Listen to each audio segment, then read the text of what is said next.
اللہ کے نبی نے وہی بازو اس بکری سے علیحدہ کیا، فَأَكَلَ مِنْهَا، اور وہاں سے گوشت کھا لیا، وَأَكَلَ رَهْطٌ مِّنْ أَصْحَابِهِ مَعَهُ، اللہ کے نبی کے ساتھ صحابہ بھی کھانے میں شریک تھے، آپ کے صحابہ نے بھی بکری کا گوشت کھا لیا۔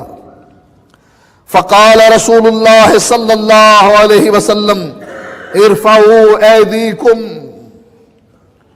کھانے سے اپنے ہاتھوں کو روک لو۔ وارسل الی الیہودیۃ فدعاها، ایک قاصد اس عورت کی طرف بلانے کے لیے بھیج دیا، وہ اس کو بلا لایا۔ قال سممت هذه الشاة، اللہ کے نبی اس بدبخت عورت سے پوچھنے لگے، سممت هذه الشاة،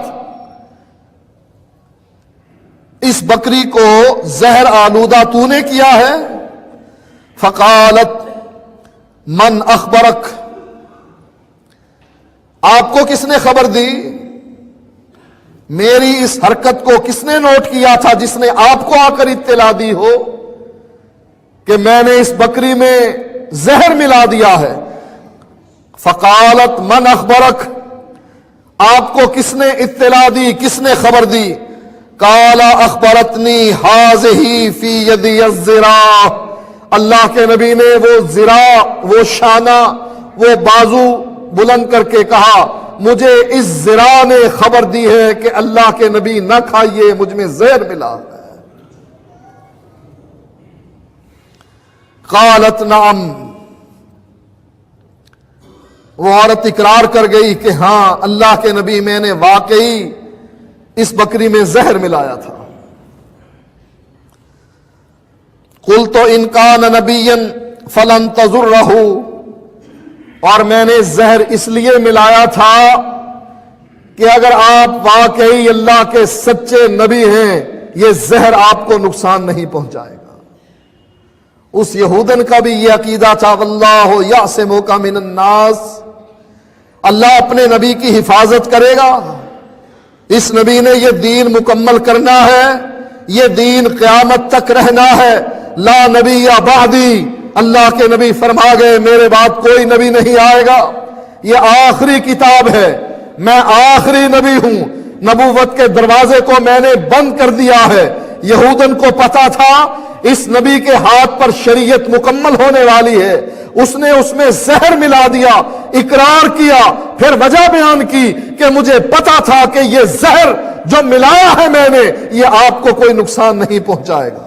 واللہ یعصمک من الناس، لوگوں سے محفوظ کرنا اے نبی تیری ذمہ داری نہیں، یہ میری ذمہ داری ہے، تو کلمہ حق بیان کر، لا الہ الا اللہ کہہ، پھر نہ ڈرنا کہ تیرے ساتھ لوگ کیا سلوک کرتے ہیں اور تجھے قتل کرنے کے درپے ہو جاتے ہیں۔ انا کفیناک المستہزئین، جو مذاق کرے گا اس کو سزا دینے کے لیے ہم کافی ہیں، جو تجھ کو قتل کرے گا اس کی تدبیر کو پلٹ دینے کے لیے ہم کافی ہیں۔ ایسا امام، اس کو چھوڑ کر اس امام کے پیچھے چلتے ہو جس کی حفاظت کا ذمہ رب نے نہیں لیا، جس کا نام اللہ نے نہیں لیا، اللہ کے نبی نے نہیں لیا، جس کا تذکرہ نہ قرآن میں ہے نہ حدیث میں ہے، اس کی تقلید کر کے فخر محسوس کرتے ہو، اس کے طریقے کی نماز بغیر رفع الیدین کے پڑھتے ہو، اپنی نیکیاں ضائع کرتے ہو، ایک مرتبہ رفع الیدین کرنے کے بدلے 10 نیکیاں نامہ اعمال میں لکھ دی جاتی ہیں، تم وہ ضائع کر بیٹھتے ہو اور سمجھتے ہو کہ ہم حق پر ہیں، ہدایت پر ہیں، صراط مستقیم پر ہیں۔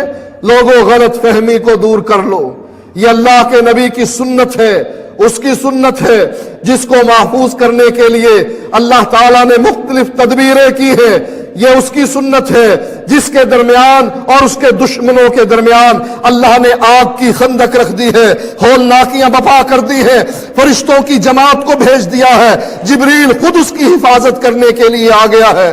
اس کا مقابلہ ایک ایسے آدمی سے جو کوفے میں پیدا ہوا اس سے کرنا حرام ہے۔ لوگوں کی طرف، مولویوں کی طرف نہ دیکھو، اپنی عقل سے سوچو، اللہ نے تمہیں یہ عقل دی، بہتر کون ہے اور کمتر کون ہے، نبی کون ہے، امتی کون ہے؟ جس کا تذکرہ قرآن میں ہے وہ کون ہے؟ اور جس کے تذکرے سے قرآن و حدیث خاموش ہے وہ کون ہے؟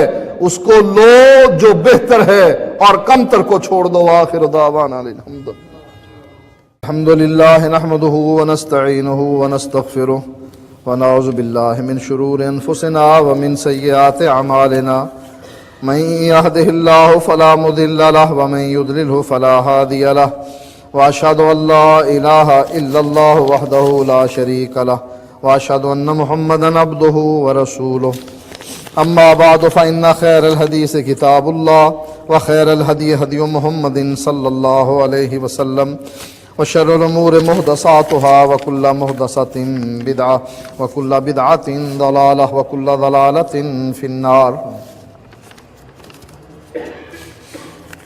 ایک تو ہمارے ساتھی ہیں جو فوت ہو گئے ہیں کل، ان کی مغفرت کی دعا کریں، اللہ تعالیٰ ان کو جنت میں جگہ دے۔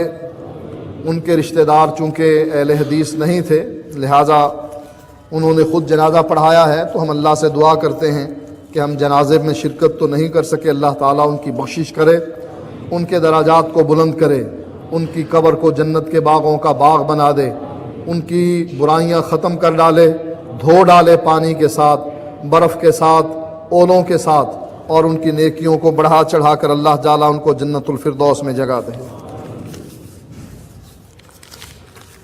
ایک شخص کی بیوی رضا الہی سے فوت ہو گئی، عقیدہ توحید پر تھی، ان کی بخشش کے لیے دعا کریں، اللہ تعالیٰ ان کو بھی جنت میں جگہ عطا فرمائے۔ کاروباری نقصانات کی وجہ سے مقروض ہیں، بے روزگار ہیں ایک ساتھی، ان کے لیے بھی دعا کریں، اللہ اپنے غیبی خزانوں سے ان کی مدد فرمائے۔ ایک اعلان یہ ہے کہ 12 کہو مناظرے میں ایک شخص کو ان لوگوں نے جعلی طور پر کھڑا کیا تھا، یہ کہتے ہوئے کہ میں حدیث پڑھا کرتا تھا، عمل کرتا تھا، آج میں بریلوی ہوتا ہوں۔ وہ ایک جھوٹ تھا۔ بعد میں پتہ لگا کہ یہ حنیف قریشی کو کندھے پر بٹھا کر ایک اور مناظرے میں نعرے لگا رہا تھا۔ اہل حدیث کسی بریلوی کو تو کندھے پر نہیں اٹھاتا۔ اسی حقیقت کو واضح کرنے کے لیے باہر ویڈیو CD موجود ہے، جو آدمی لینا چاہے، سانگلا ہل کی DVD بھی موجود ہے اور یہ CD بھی موجود ہے، جو لینا چاہے باہر سٹال سے لے لیں۔ کیا اللہ پاک نے کل کائنات حضور پاک کے لیے ترتیب دی؟ یہ جھوٹ ہے۔ اللہ تعالیٰ نے کائنات اپنے لیے بنائی ہے، وما خلقت الجن والانس الا لیعبدون، میں نے جن اور انسانوں کو اپنی عبادت کے لیے پیدا کیا، اللہ کے نبی کے لیے یہ کائنات نہیں بنی۔ حضرت عیسیٰ کو روح اللہ کیوں کہا جاتا ہے؟ یہ بغیر باپ کے پیدا کیے گئے، اللہ تعالیٰ کے خزانوں میں سے روح تھی جو اس میں پھونک دی گئی۔ اللہ نے قرآن مجید میں ارشاد فرمایا، عیسیٰ بن مریم کی مثال کیا ہے؟ کمثل آدم، آدم علیہ السلام جیسی ہے۔ آدم علیہ السلام میں بھی اللہ کے خزانوں میں سے روح پھونک دی گئی، اسی طرح بغیر باپ کے پیدا کیا گیا۔ جبریل وہ روح پھونکتے ہیں مریم میں، اس لیے ان کو روح اللہ کہا جاتا ہے۔ قرآن میں کہا گیا کہ شہیدوں کو مردہ مت کہو، وہ زندہ ہیں، کیا وہ کھانا کھاتے ہیں، باتیں کرتے ہیں، باہر کی خبریں رکھتے ہیں؟ شہید کسے کہتے ہیں؟ شہید مرنے والے کو کہتے ہیں۔ مرنے والا مرنے کے بعد نہ کھانا کھاتا ہے، نہ باتیں کرتا ہے، نہ پکڑتا ہے، نہ لیتا ہے، نہ دیتا ہے۔ اگر شہید کھاتا بھی ہے پھر دفن کیوں کرتے ہو؟ سنتا بھی ہے، بولتا بھی ہے، پکڑتا بھی ہے، چلتا بھی ہے، پھرتا بھی ہے، پھر اسے دفن کیوں کرتے ہو؟ پتہ یہی ہے کہ شہید مر گیا، اب یہ اس قابل نہیں۔ اب اللہ کہتا ہے یہ میرے ہاں زندہ ہے، میں اس کو جنت کے کھانے کھلا رہا ہوں، میری جنت میں مرنے کے فوراً بعد یہ داخل ہو گیا ہے۔ مسلم کی حدیث ہے کہ اس کی روح کو سبز قسم کے پرندوں کے قالبوں میں ڈال دیا جاتا ہے اور یہ جنت میں جہاں چاہتی ہے کھاتی پھرتی ہے، اور رات کو رب کے عرش کے نیچے جو قندیلیں لٹکی ہوئی ہیں وہاں بسیرا کرتی ہے۔ یہ ہے وہ شہید۔ حضرت آدم علیہ السلام کی دعا اس لیے قبول ہوئی کہ انہوں نے حضرت محمد صلی اللہ علیہ وسلم کا وسیلہ دے کر وسیلہ دیا، دعا کی، اس سے ثابت ہوا وسیلے سے دعا کرنا جائز ہے۔ پھر آپ لوگ کیسے کہتے ہیں وسیلے سے دعا کرنا جائز نہیں؟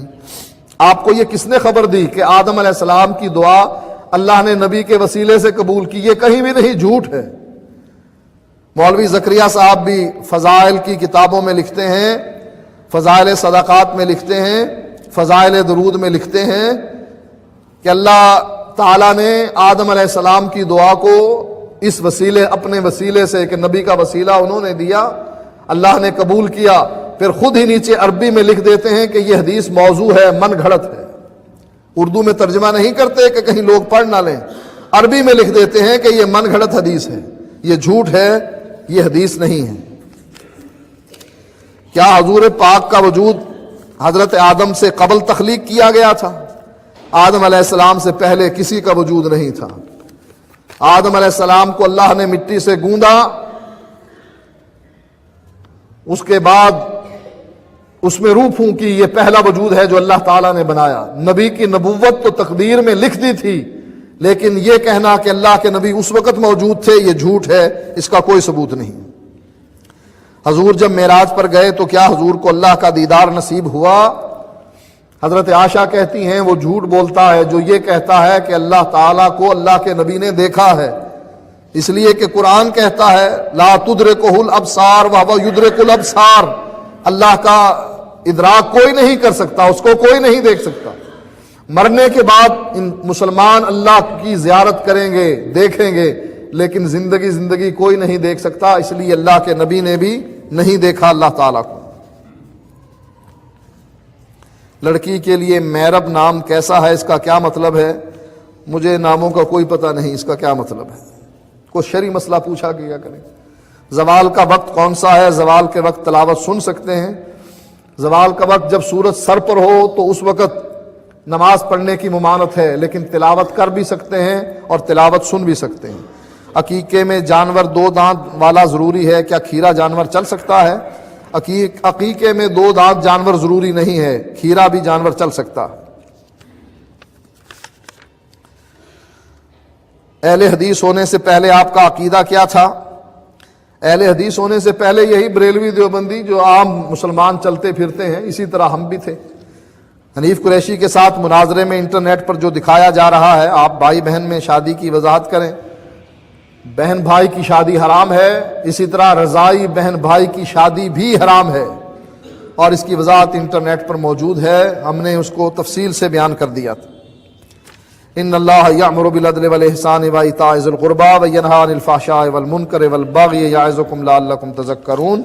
سبحان ربک رب العزة عما یصفون وسلام علی المرسلین والحمد للہ رب العالمین۔